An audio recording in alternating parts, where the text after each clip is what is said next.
खुलुमबाय गासै बड'लेण्डनि नायगिरि बिथांमोननिसिम आङो खुलुमबाय। जोङो बे समावहाय दिल्लीनि रामलीला मैदानाव दङ।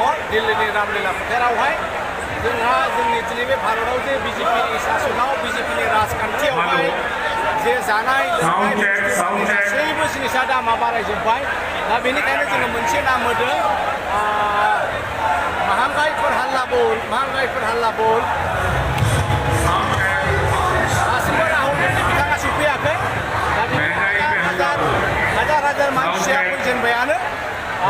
स्टार्टिं प्रग्रामा जाजेनबाय। नोंथांमोना नुनो हागोन बिराद मानसि दंबाय। ओरै खोलानिफ्राय लानानै एखेबारे सारा भारतनि मानसिफोर दंबाय।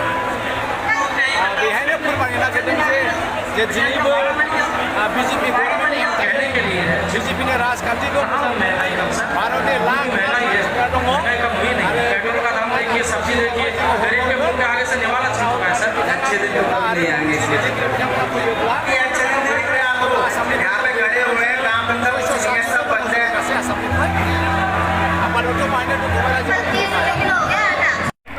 बयखौबो खुलुमदों। जोङो दिनै भारतनि राजधानि दिल्लीयावनो फैयो। दिल्लीयाव बेनिखायनो जोङो दंफैयो इन्डियान नेशनेल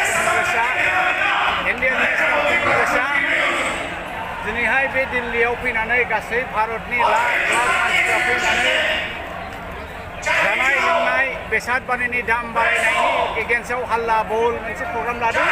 दा बेनि प्रग्रामाव जोंबो दिनै आसामनिफ्राय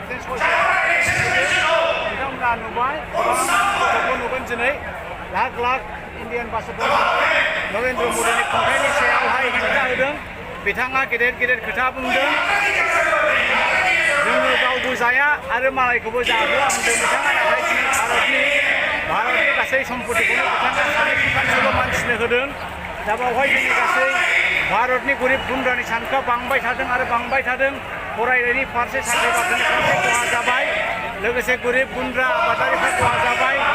आरो बे गासैखौबो लानानै दिनैहाय जोङो मोनसे सिन्था जे जोङो बिजेपिनि एगेन्स्ट हेंथा खालामगोन। आरो गाबोन समफोरनिफ्रायनो 7 थारिखनिफ्राय राहुल गान्धीनि दैदेननायाव जोङो कन्याकुमारिनिफ्राय लानानै जम्मु काश्मीरसिम मोनसे पदयात्रा थाबायनानै लागोन। बेबो 7 थारिखनिफ्राय जागोन। गोबां बुंला रायजोफोर खुलुमबाय।